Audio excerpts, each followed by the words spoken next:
ආහා බය වුණා යා. ඔන්න ඉතින් අද යනවා මම පැණිවරක කන්න. මොකද මේ අධික රස්නෙත් එක්කලා ඇඟ ටිකක් කූල් වෙලා යන්නත් එක්කලා පැණිවරක කෑල්ලක් කෑවට පස්සේ ඉතින් ඇඟටත් හොඳයි ඒක. ඉතින් මලබද්ධයට ඒ වගේ රෝග වලටත් මේ ගොඩක් වටිනවා. හොඳ දෙයක් ඉතින්.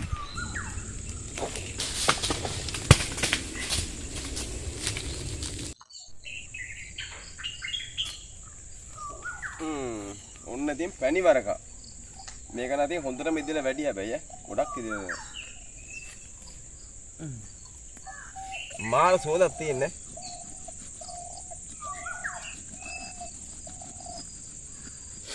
සුවඳ. එහෙනම් ඉදිලා වැඩිත් එක්කලා.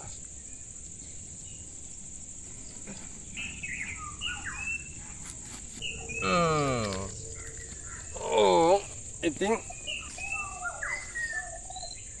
වැඩේ හරි. ඔය සුවඳ ඉතින් මාර සුවඳක් තියෙන්නේ.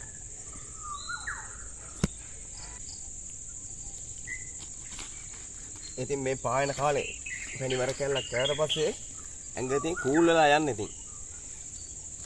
අනික වර කෑම ලස්සනක් වෙනවනේ. කාල බැලුවා නම් සුපිරි තමයි ඉතින්.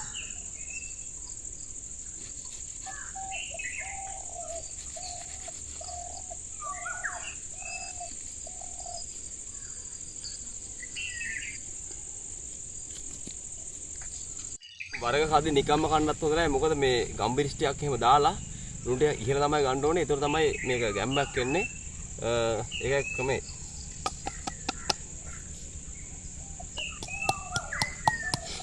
හොඳට ගම්බිරිස් ටික කුඩු කරලා දාලා ගත්තට පස්සේ ඉතින් කෑමක් තමයි ඉතින්.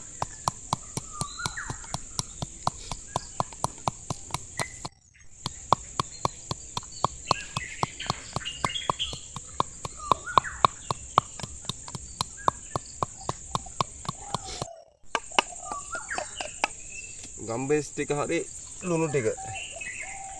දැන් ඉතින් ගම්බිරිස් කුට්ටියක් ඉහලා කැමරට ගන්න තමයි තියෙන්නේ ඉතින්.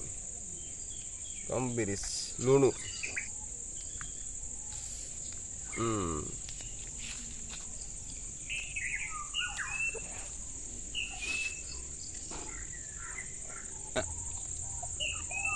පැණිම පැණ්ඩයි සුපිරි බලක තමයි දෙන්නේ මේවා.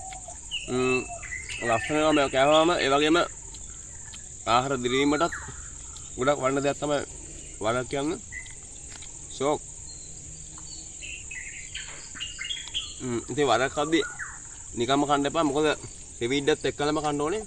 ඒතර බඩේ එක්කම මේව හැදෙන්නේ නැහැ. ඒක පැණි ක්‍රමයක්. හෙවිඩ්ඩත් එක්කම කන්න වරක් කද්දී.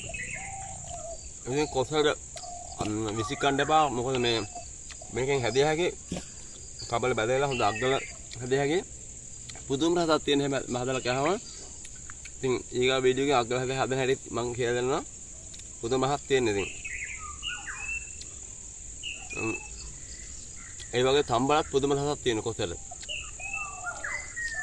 මාස විස නැති ආහාර මේව පාවිච්චි කරනවා නම් ඇඟටත් හොඳයි. ඉතින් වරක කෑම සම පැහැපත් වෙනවා ලස්සනවා. ඒ වගේම ඉතින් ආහාර දිරීමට ගොඩක් වටින දෙයක් තමයි වරක් කියන්නේ. ඒ වගේම මලබද්ධයට ඒ රෝගයටත් මේ වරක් කනවා නම් ඒ රෝගය සුව කරන්න පුළුවන්. ඉතින් සාමාන්‍ය මේ මාසෙට දෙපාරක් විතර කෑවට පස්සේ ඒක වෙනසක් වහන්නත් පුළුවන්. ඉතින් හොඳ පළතුරක් හොඳ කෑමක් ඉතින්. ඉතින් ඒ වගේම දීර්ඝ channel එක subscribe කරලා තියාගන්න. අපි තවත් මේ වගේ වීඩියෝ එකක් හම්බෙමු. ඔබ හැමෝටම ජය වේවා.